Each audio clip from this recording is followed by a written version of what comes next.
19世纪末期，一个奥地利小男孩梦想成为画家，而父亲却希望他当公务员。当时的他心里100个不情愿。然而几十年后，小男孩摇身一变，成为了德国公务员的头子，以世界为画布，以坦克为染料，挥洒出一幅有史以来最为血腥的画作。第2次世界大战，他的名字也被当时的所有人所恐惧——阿道夫·希特勒。和另一位战争狂人拿破仑类似，这位未来的德国元首也并不是德国人，而是土生土长的奥地利人。14岁时，父亲因病去世。17岁那年，他放弃了高中学业，决定去欧洲的艺术中心维也纳专心研究绘画。可尽管他的天赋不错，但因为家庭条件太差，最后还是落榜。回到家又发现母亲重病，短短几个月后，母亲撒手人寰，没能熬过1907年的寒冬。母亲的死让他悲痛欲绝，抱着最后的希望，带着仅存的积蓄，他重返维也纳，但却被再次拒之门外。落榜后的他只能沦落街头，资本家的剥削，社会的残酷，让这时的他看到了世界的黑暗面。用一句中国的古诗来形容再为贴切不过：朱门酒肉臭，路有冻死骨。在这种大环境下，当时的维也纳爆发了群体仇富事件，最后更是掀起了一股反犹思潮。越来越多的底层人民认为是富有的犹太人压榨了他们的生存空间。耳濡目染之下，反犹思潮在希特勒的脑中生根发芽。1913年，希特勒来到了他梦寐以求的国家德国。1年之后，第1次世界大战爆发，希特勒参与了万人游行，台上热血青年激情演讲，台下众人一同高唱战歌。这下希特勒骨子里的好战因素彻底被点燃，于是他毫不犹豫走上了战场。这一年他才25岁，然而怀着一腔热血的他却等来了恐怖的地狱。希特勒所在的部队仅仅在3天的时间就阵亡了3000人，炮火在他的眼前爆炸，哀嚎在他的耳边响起。不过战争的残酷没有让希特勒畏惧，反而激发出了他的热忱。他像是一个天生的战士，主动担任了最为危险的兵种传令兵，跟随部队辗转各处。在此期间，他多次负伤，其中一场阵地战差点要了他的小命，但他只休养了3个月，便重新奔赴战场。优秀的表现让他获得了1枚十字勋章，也为他日后迈入政坛埋下了伏笔。不久后，在一次作战时，敌军释放了毒气攻击，这让他双目短暂失明。当他康复之后，准备重返战场，却发现德国已经战败。此时的德国正深陷党派革命和经济萧条的泥潭。失去13%的国土，12%的人口，并且被强制解除武装，仅能保留10万人的军队，还要面对1320亿马克的赔款。这些数据都是一战落败后的德国所要面对的。然而这一切都被一个名为阿道夫·希特勒的人看在眼里，他的内心充满了仇恨。为了让德国复兴，彼时身为士兵的他决定投身政治，登上高位。由于一战时的优秀表现，他成为了国防军密探，这个职位等同于明朝时期的锦衣卫。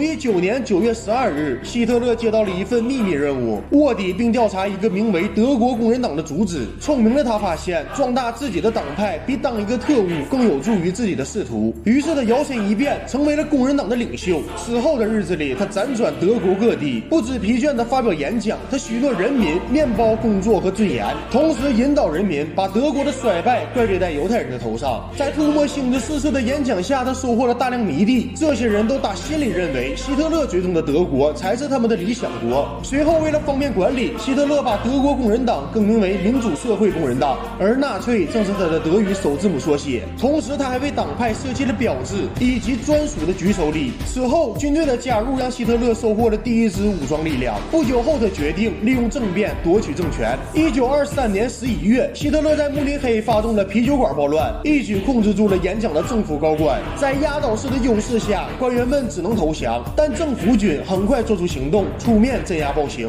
过程中纳粹不敌，希特勒也负伤逃离，并在2天后被捕。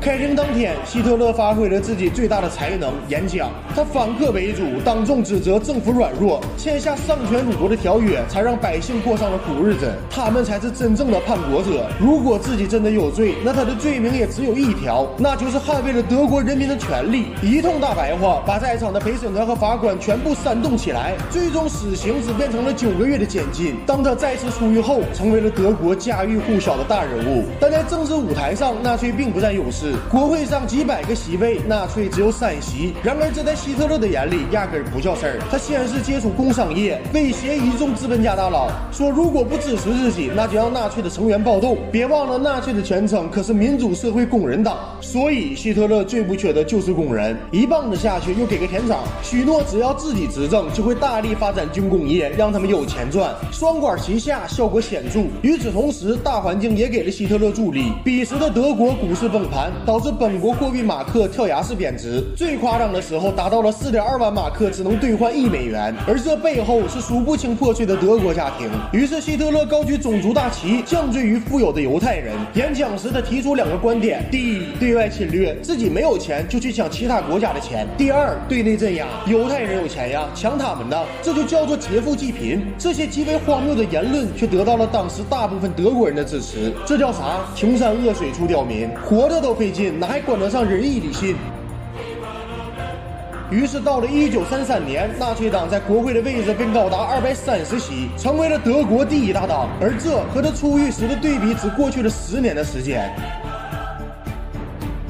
身为奥地利人的希特勒却在1933年成为了德国总理。毫无疑问，他是个天生的政治家，可他却太极端了。他独断专行，并且十分迷恋种族主义，把国与国之间的竞争限制在你死我活的零和博弈上。他画了一个圈，把德意志人民关在圈里，然后告诉大家，圈外面的都是敌人，杀光了他们，我们就幸福了。而这时距离希特勒掌控全国仅差1步之遥，挡在他面前的是时任德国总统的兴登堡，以及兴登堡背后的德国共产党。但不久后，共产党人放到一场大火，彻底帮希特勒坐上王位。有人说这是阴谋，有人说这是巧合，但无论是什么，希特勒都没有错失良机。德国国会大厦被烧成一片废墟，德国共产党也沦为非法组织。希特勒借此修改宪法，给予自己无限大的立法权，这意味着他不用经过任何人的同意就能修改法律。这疯狂的行为当然引来了反对，可枪管的下面出身里，在希特勒的授意下，支持德共的人纷纷遭到捕杀，新闻媒体